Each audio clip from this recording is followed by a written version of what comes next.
Hello everyone, welcome to my channel one step to success. कैसे हैं आप सभी फ्रेंड्स? और आप लोग के लिए एक नया सेशन हम लेकर आ चुके हैं जहाँ पर Indian history, art and culture, Indian politics, geography, ठीक है। यहाँ पर आपको सोशल साइंस के ऑल सब्जेक्ट्स पर आपको प्रैक्टिस सेशंस प्रोवाइड कराए जा रहे हैं, ठीक है। तो फिलहाल यहाँ पर आपके रेलवेज भर्ती के लिए हम क्लासेस लेकर आ रहे हैं, लेकिन अगर आप किसी और एग्जाम की भी आप तैयारी कर रहे हो like TGT, PGT, KVS, NVS और आपका सब्जेक्ट है सोशल साइंस, तो बिल्कुल आप यहाँ प्रैक्टिस कर सकते हैं फ्रेंड्स। हर तरह के एग्जाम्स के लिए क्वेश्चंस आपके लिए बेहद इंपॉर्टेंट साबित होने वाले हैं, तो बिल्कुल आप लोग पढ़िए, प्रैक्टिस कीजिए। और हम स्टार्ट करते हैं आज का सेशन, जो है हमारा अर्थशास्त्र पर बेस्ड है हमारा टॉपिक आज का। और पहला क्वेश्चन देखिए क्या है। केंद्र सरकार के बजट के चालू खाते में व्यय की सबसे बड़ी मद है। ऑप्शन है रक्षा व्यय, किसानों को सब्सिडी, सामाजिक सेवाओं पर व्यय, ब्याज भुगतान। अर्थशास्त्र के क्वेश्चंस आपको समझने होते हैं, आप समझ के ही आंसर करेंगे इसको फ्रेंड्स, थोड़े से कंफ्यूजिंग होते हैं। पूछा गया है कि केंद्र सरकार के बजट के चालू खाते में व्यय की सबसे बड़ी मद है। व्यय की, यहां पर आंसर हो जाएगा आपका ब्याज भुगतान, ठीक है। राइट आंसर होगा ब्याज भुगतान, ऑप्शन डी इज करेक्ट। चलिए देखते हैं अगला क्वेश्चन क्या है हमारा। क्वेश्चन नंबर है 56 आपका। सरकार ने देश की बीमा व्यवसाय के नियमन के लिए किस संस्था का गठन किया है। ऑप्शन है सेबी, बीमा नियमन एवं प्राधिकरण, बीमा विकास निगम या उपरोक्त तीनों का। सरकार ने देश में बीमा व्यवसाय के नियमन के लिए मतलब कंट्रोल करने के लिए किस संस्था का गठन किया है। जो लोग बीमा वगैरह बनाते हैं उनको अपने अंडर कंट्रोल करने के लिए किस संस्था का गठन किया गया है सरकार के द्वारा। ऑप्शन सभी को दिख रहे हैं। यहाँ पर राइट आंसर आपका हो जाएगा बीमा नियमन एवं प्राधिकरण, ठीक है। Option B is correct. चलिए नेक्स्ट आपका है क्वेश्चन नंबर 57। भारत में कर्मचारियों के महंगाई भत्ते निर्धारण करने का आधार है उपभोक्ता मूल्य सूचकांक, थोक मूल्य सूचकांक, लोगों का जीवन स्तर या राष्ट्रीय आय।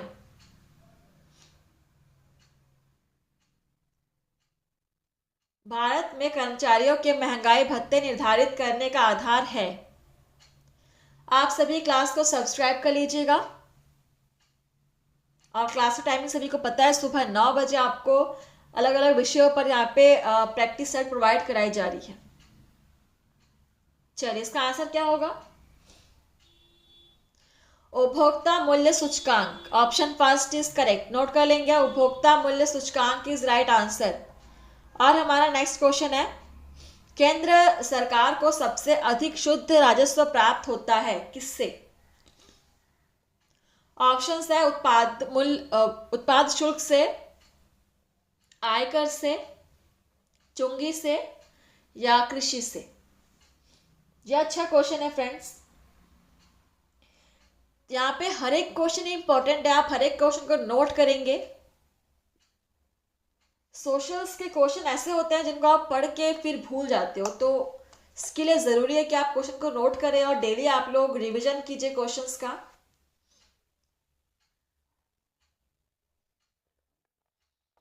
कम से कम क्वेश्चन और जो सही आंसर है उसको आप नोट कीजिए ही कीजिए। क्या होगा इसका राइट आंसर। केंद्र सरकार का सबसे अधिक शुद्ध राजस्व प्राप्त होता है उत्पाद शुल्क से, ठीक है। उत्पाद शुल्क से प्राप्त होता है अधिक शुद्ध राजस्व। Option first is correct. चलिए नेक्स्ट है आपका,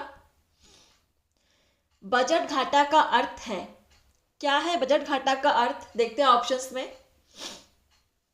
राजस्व प्राप्तियों के ऊपर कुल खर्च जिसमें ऋण भी शामिल हो, राजस्व प्राप्तियों एवं राजस्व खर्च का अंतर, वित्तीय घाटे में से ब्याज भुगतान घटाने पर, या कुल प्राप्ति एवं कुल खर्च में अंतर। आंसर करेंगे बजट घाटा का अर्थ क्या है। ऑप्शंस को पढ़िए, समझिए और फिर आंसर कीजिए।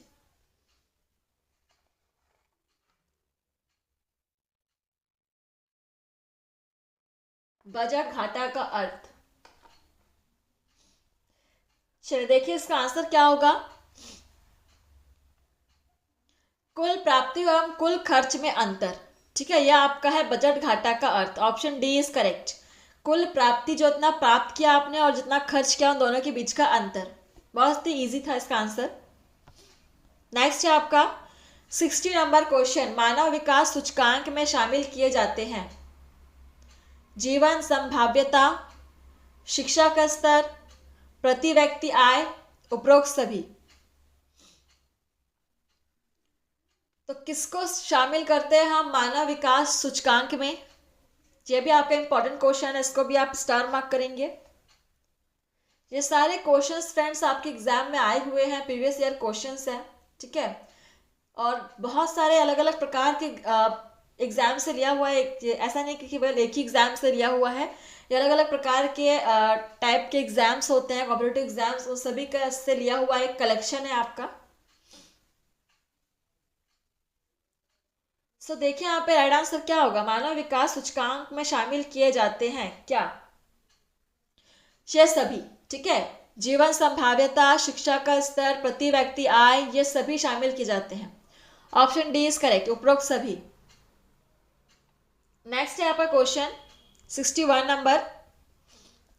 किसी वस्तु पर इको मार्क चिन्ह दर्शाता है कि यह उत्पाद, क्या दर्शाता है? देखिए ऑप्शंस।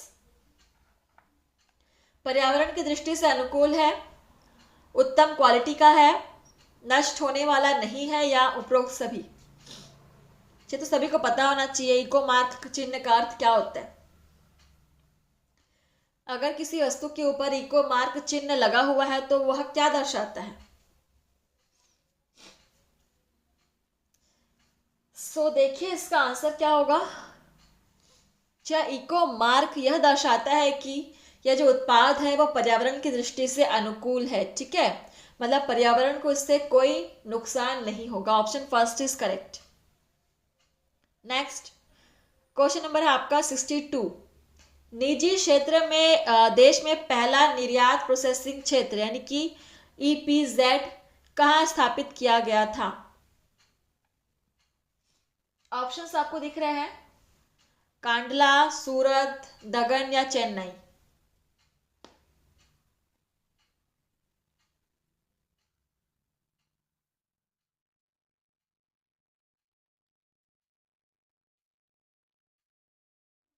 निजी क्षेत्र में देश में पहला निर्यात प्रोसेसिंग क्षेत्र कहाँ स्थापित किया गया था?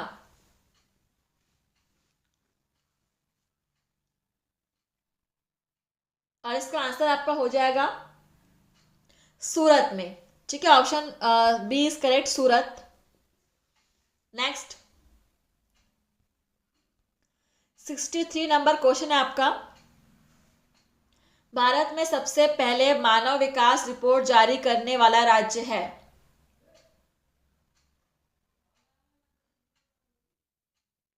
केरल, तमिलनाडु, मध्य प्रदेश या हिमाचल प्रदेश। आंसर कीजिएगा।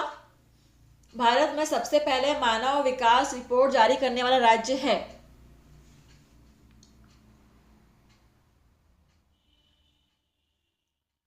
मध्य Pradesh. Option C is correct, note कर लेंगे। नेक्स्ट है आपका क्वेश्चन नंबर 64। भुगतान संतुलन के विपरीत होने की दिशा में निम्न में से कौन सा कदम स्थिति सुधारने में सहायक होगा? अवमूल्यन, विमुद्रीकरण, अधिमूल्यन या ये सभी।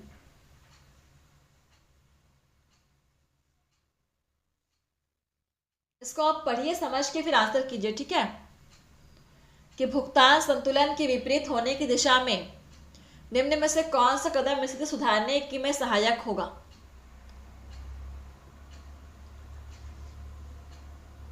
भुगतान संतुलन के विपरीत होने की दशा में पूछ रहा है। सो राइट आंसर इज अवमूल्यन। तो ऐसी दशा में अवमूल्यन करना सबसे सहायक होगा। Option first is correct. Next है आपका 65।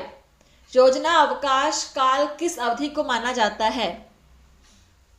1965 to 68, 1990 to 92, 1966 to 69, या उपरोक्त में से कोई नहीं। इनमें से किस अवधि को योजना अवकाश काल माना गया है? योजना अवकाश, अच्छा क्वेश्चन है। सो यहाँ पे राइट आंसर होगा आपका 1967 से 69। ठीक है, option C is correct. Note कर लेंगे। नेक्स्ट है आपका 66 नंबर क्वेश्चन। निम्नलिखित में से किस योजना के दौरान भारत में हरित क्रांति का आगमन हुआ? ऑप्शंस है तृतीय, चतुर्थ, पांचवी या योजनावकाश काल।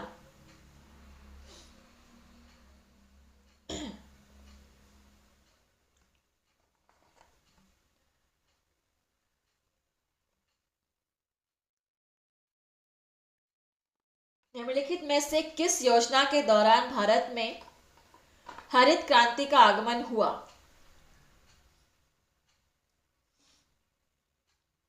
योजनावकाश काल में हुआ था। ठीक है, हरित क्रांति का आगमन देश में योजनावकाश काल में हुआ था। Option D is correct.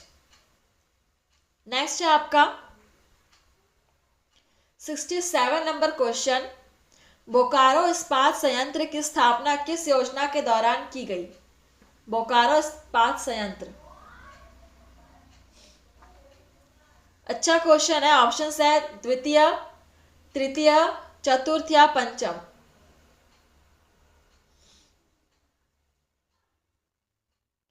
Bokaro इस्पात संयंत्र की स्थापना किस योजना के दौरान की गई? फ्रेंड्स, आप लोग क्लास को शेयर कीजिएगा और कमेंट से बताते रहेंगे कि आपको सेशन कैसा लग रहा है।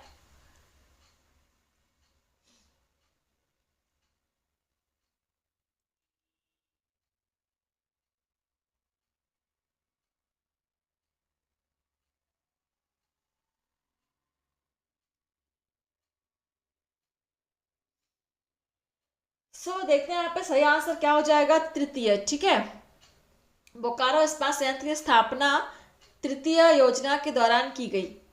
Option B is correct. Next है आपका 68 नंबर क्वेश्चन। 10वीं पंचवर्षीय योजना के अंतर्गत कितने प्रतिशत वार्षिक विकास दर का लक्ष्य निर्धारित किया गया था? इस टाइप के क्वेश्चंस जब आते हैं तो बच्चे घबरा जाते हैं, तो घबराना नहीं है। आप पढ़ते रहिए, रिवीजन करते रहिए, आपकी प्रैक्टिस, आपकी तैयारी बिल्कुल परफेक्ट होने वाली है। पंचवर्षीय योजना के अंतर्गत कितने प्रतिशत वार्षिक विकास दर का लक्ष्य निर्धारित किया गया था? ऑप्शंस है 7%, 7.5%, 8% या 8.5%।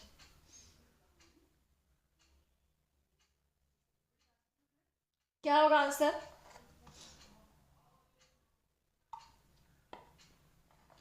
कितने प्रतिशत वार्षिक विकास दर का लक्ष्य निर्धारित किया गया था? 8%। ठीक है, option C is correct, 8%। Next है आपका 69 नंबर क्वेश्चन, देखिएगा।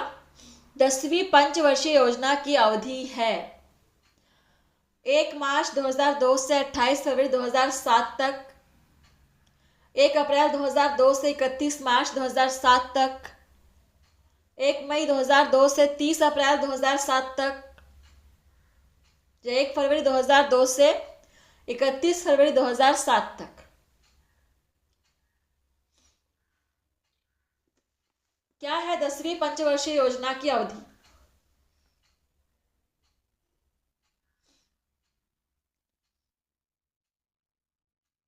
एक अप्रैल 2002 से 31 मार्च 2007 तक। ठीक है, ऑप्शन बी इज करेक्ट। इसको नोट कर लीजिएगा। 10वीं पंचवर्षीय योजना की अवधि है, ये कहाँ से स्टार्ट होकर कहाँ पर खत्म हुई थी, ठीक है। नेक्स्ट क्वेश्चन नंबर आपका 70, निम्न में से किस पंचवर्षीय योजना में रोलिंग प्लान की अवधारणा को अपनाया गया था? ऑप्शन है चौथी, पांचवी, छठी या सातवीं।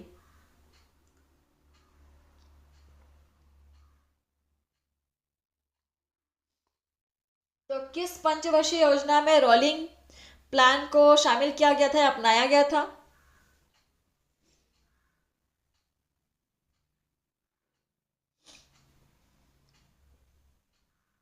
छठी पंचवर्षीय योजना में, ठीक है, ऑप्शन सी इज करेक्ट, छठी पंचवर्षीय योजना में। नेक्स्ट है आपका 71 नंबर क्वेश्चन देखेंगे। गरीबी हटाओ नारा सर्वप्रथम किस पंचवर्षीय योजना के दौरान दिया गया था? ऑप्शन है तीसरी, चौथी, पांचवी या छठी।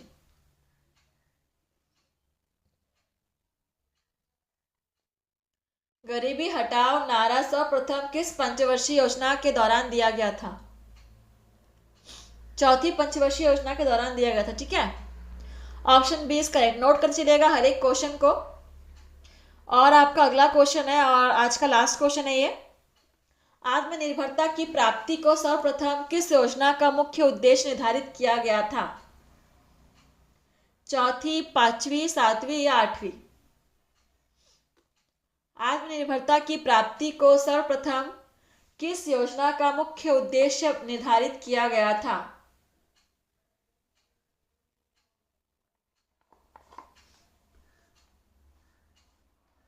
चलिए, सो लास्ट क्वेश्चन है, देखेंगे इसका आंसर हो जाएगा चौथी, ठीक है। Option first is correct. Session यहीं पर समाप्त हुआ। आप सभी कमेंट्स में बताएंगे कैसा सेशन आपको, और डेली आप लोग क्लास अटेंड कीजिए फ्रेंड्स, ठीक है। धन्यवाद, आज के लिए बस इतना ही। Thank you friends.